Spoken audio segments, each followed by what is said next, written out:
Welcome to 69 Faces of Rock. How are you doing today? I'm doing great. 69 Faces of Rock. I am sitting here, doing my Riot thing today, talking to beautiful people like yourself and having a great time knowing that Riot has their 17th record coming out, which is pretty great, and that we're continuing on in the honor of Mark Reale and some of the earlier stuff. When did you first start working on this new album? We started working, well, it's been like 6 years since the last release, Armor Alight, that we did for Nuclear Blast. But the lockdown caused a lot of problems with when the world locked down and all that because, a lot of studios were shut down and, you couldn't buy the actual record. We didn't want to, there was a few bands that came out and they released during it. You physically couldn't go get it or watch them play live or tour it. So we waited a little bit. We said, dude, let's wait till a little bit of normalcy comes back and really hit it hard. So within that time, we wrote like 20 songs and then we picked the best 12 like we normally do. We always, have more than we do, but we thought we picked the best for this record right here. And me and Mike Flintz, we do the majority of the writing like we've been doing for 35 years with the band. And so, we went through three producers, we changed record labels, and finally, we feel like we have, after the 6 years, we have a good record, a strong record as a comeback for us. Was there a specific plan as to how the album should sound? Well, back in the day, Riot has a long career, this will be 50 years next year, of the band in 75. But in 77, Rock City came out, and I knew of the band then. And then the second record came out, and I had those. And when Fire Down Under came out, I became a friend with Mark, and I lived in New York with him. This was 10, 12 years before I joined the band. I lived with him. He lived with me in Texas. So anyway, so we started going through all these styles, but when I joined Riot in 1984 when it was still Rhett Forrester and Sandy Slavin on drums, the Born in America. I was the replaced Kip on the very end of Born in America. And then I played on Mark Reale's solo record. And then we switched gears and started playing power metal. And I was in the Thunderstill lineup with Mark. I wrote every song on Thunderstill and Privilege of Power. But anyway, I started working with Mark on that. And Mark taught me how to write. I was in the Texas Slayer when I was young, before LA. So I was real crazy with riffs, but Mark was a good songwriter and he would tell me no matter how aggressive a song is or technical, it's got to have a melody, something that people remember, a strong kind of, deal. So I learned that from him. And as we went along, then we had the DeMeo era with Mike DeMeo was a little bit different. And then we got Thunderstill back together. So Riot has had so many different styles besides lineup changes, styles of music, but it's always been pretty good no matter what it is. So I kind of take that into consideration when I'm writing. I kind of channel through Mark what he would want. And so on this new record, I felt like, you know what, let's give the fans, like I was back in the day, let's do a well-rounded variety record instead of just hitting them hard like Armor Light. Let's do like, we'll do a couple power metal songs, but let's do a couple rock and roll songs. So that's why I wrote the first song on the album, Hail to the Warriors, but I had that in mind because we call our fans warriors, and that's power. But then the very next song, Feel the Fire, I wrote that too. I'm going to go for a rock and roll, like a Zeppelin meets Judas Priest. So that's kind of what we wanted. And, Mike brings in his style. Mike Flintz writes more White Snake rainbow guitar oriented, like he did with the Mike DeMeo era. And I'm more like the hard rock power metal guy from the Thunderstill era. So what we do is 6 songs of each of us. We intertwine them, so it gives you a little more variety.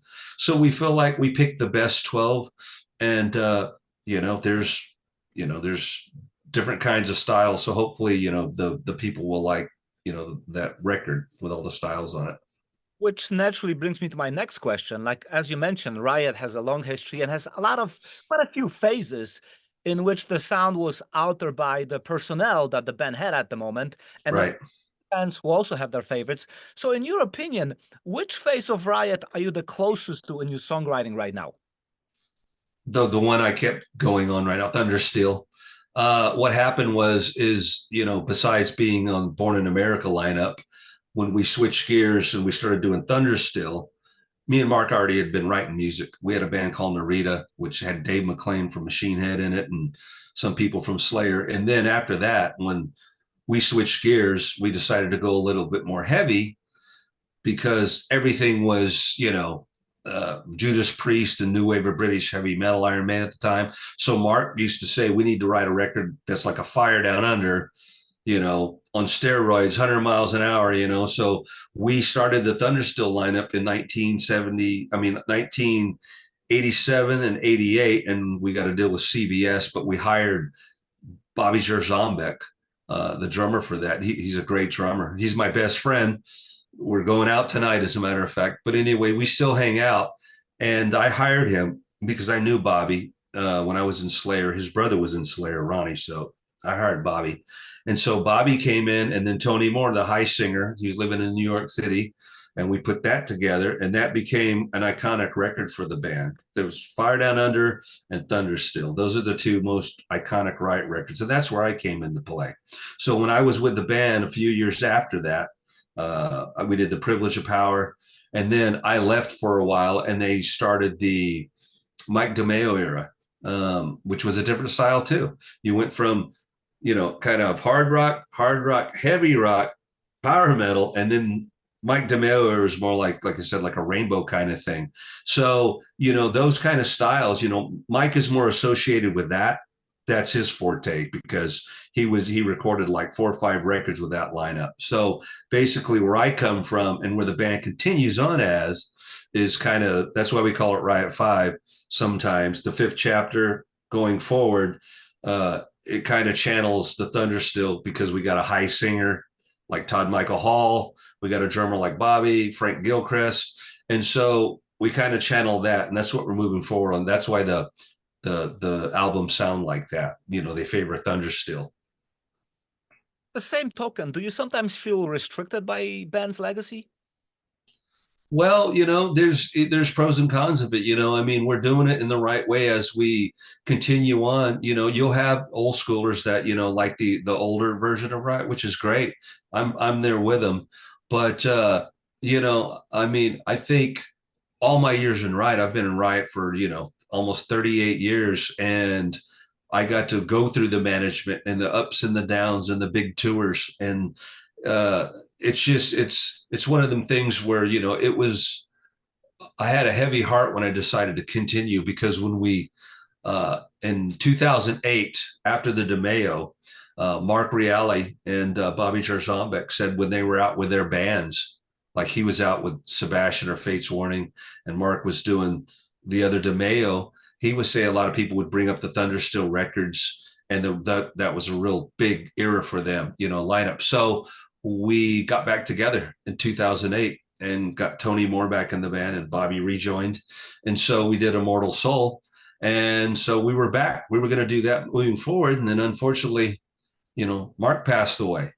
So then we had a really big decision. It's like, can we continue? Mike didn't want to continue. Mike Flintz, he was like, he didn't want to. And I was like, we were on the fence for a year. And then I said, you know what? I'm going to start writing demos. So I started writing demos because technically we were under contract still for another record. So I started writing music, and Tony Moore could not continue, and Bobby was too busy with all his bands. So I started building a new band. So I finally, I got the demos done. I found Todd Michael Hall through a mutual friend, and he sang on my demos. And I said, it sounds great. Send it to the record label. And they said, we love it. Y'all got to continue. And we said, okay. So I did that. And then I played them to Mike, and Mike was like, okay, I'll put my 2 cents in. I said, well, let's just go. We'll do it the right way.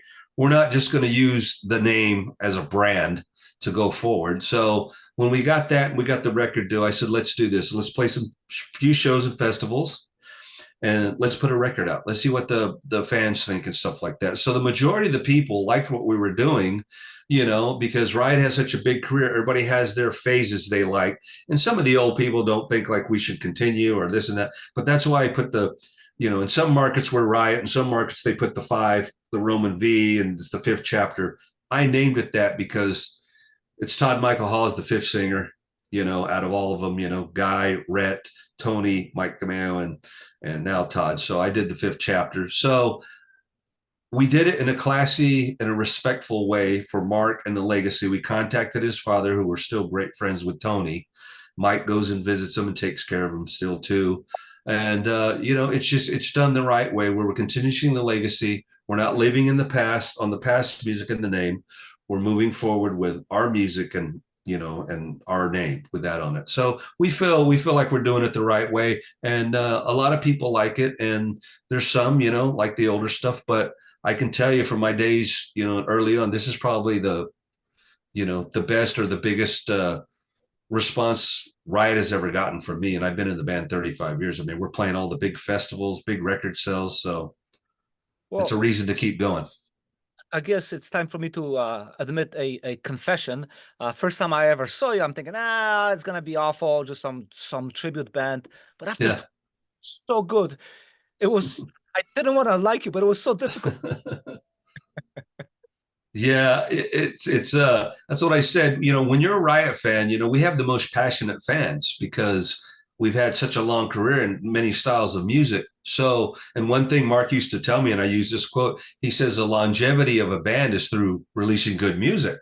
And so as long as we release good music, people will like it. So whether it's the hard rock, the heavy rock, the rainbow, style you're doing, as long as you have a good song is a good song and people will relate.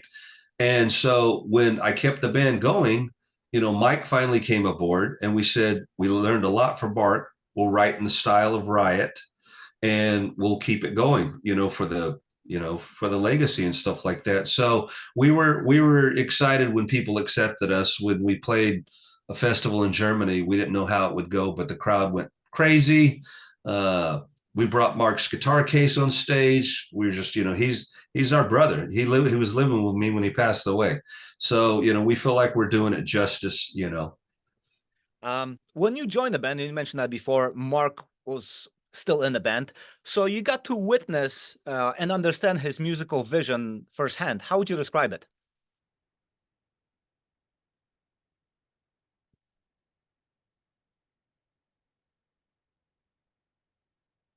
Okay, so let me ask you the question that I asked you before things went bust.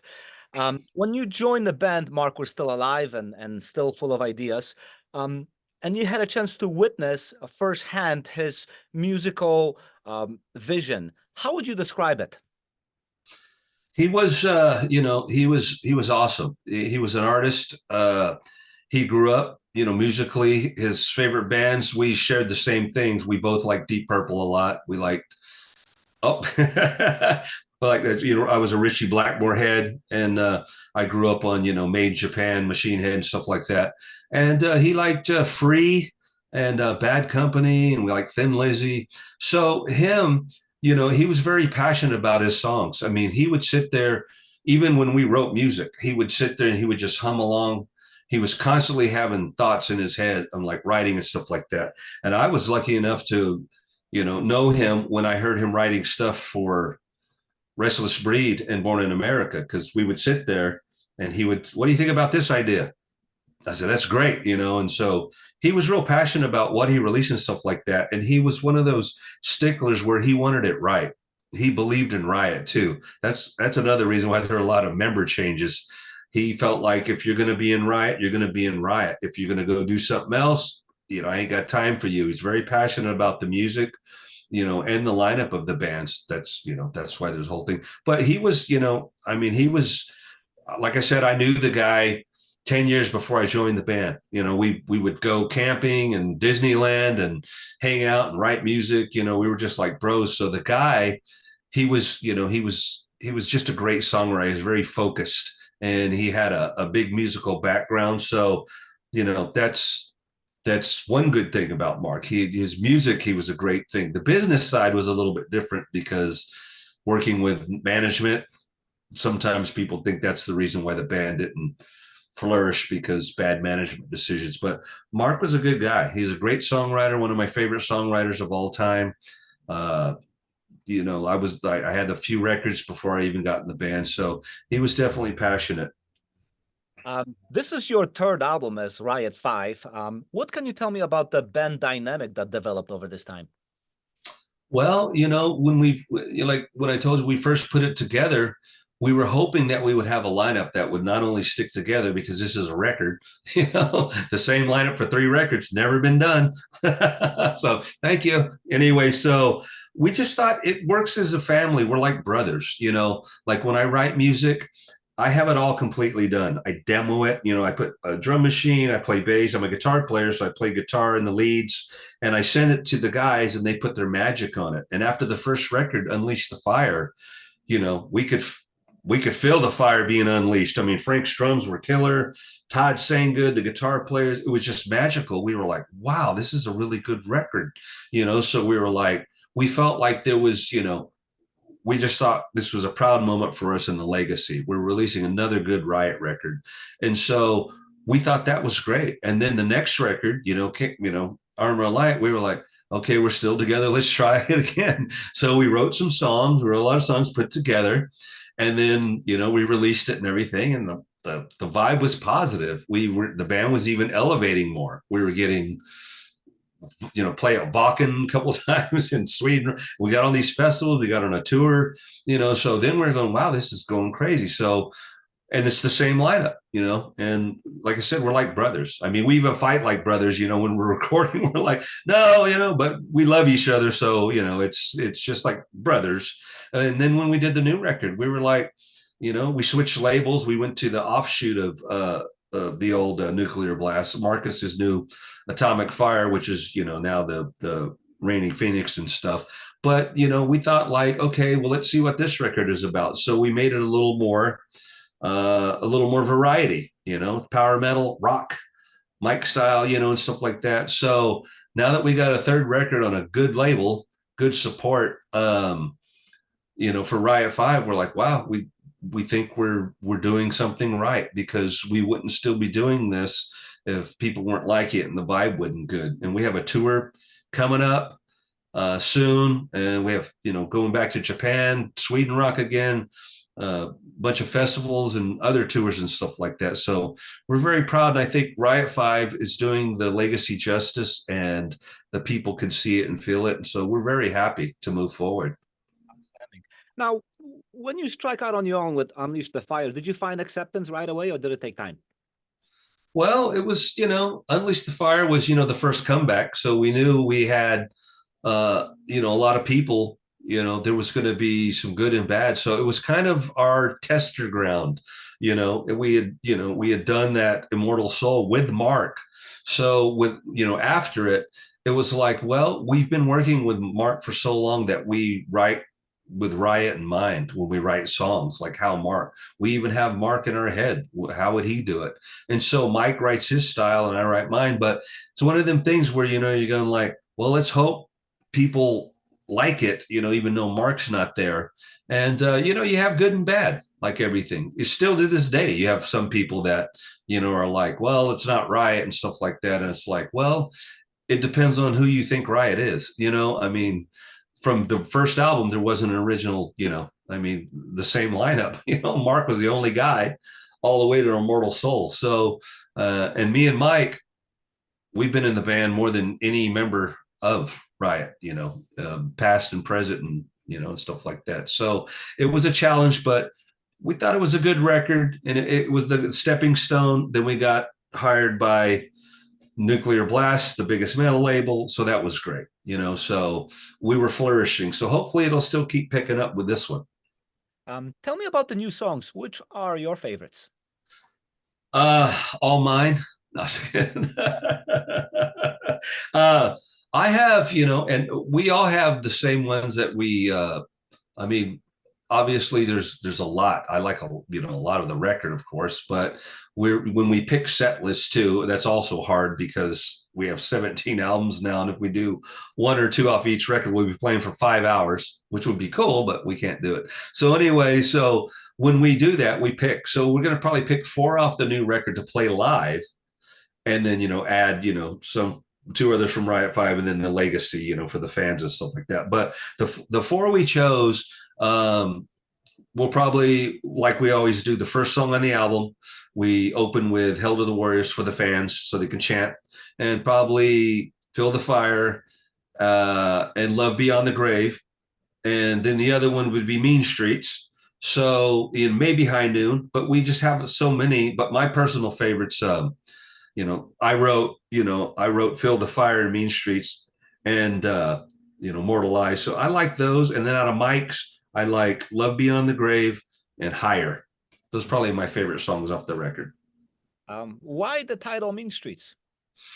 Well, Riot has always had a history of naming their albums after a song, although on two records we didn't name it after a song. But we were going to call it Hell to the Warriors since it was the first song, and we had that little guitar intro that pounds into you for live and all that stuff. But the label in us, we even thought maybe that's a little too Hell to the Warriors, a little too like Manowar or one of those kind of bands. We're like, that doesn't fit Riot. We have to have something like, Riot. So Mean Streets, when I wrote the lyrics to Mean Streets, I write all the lyrics to my songs too.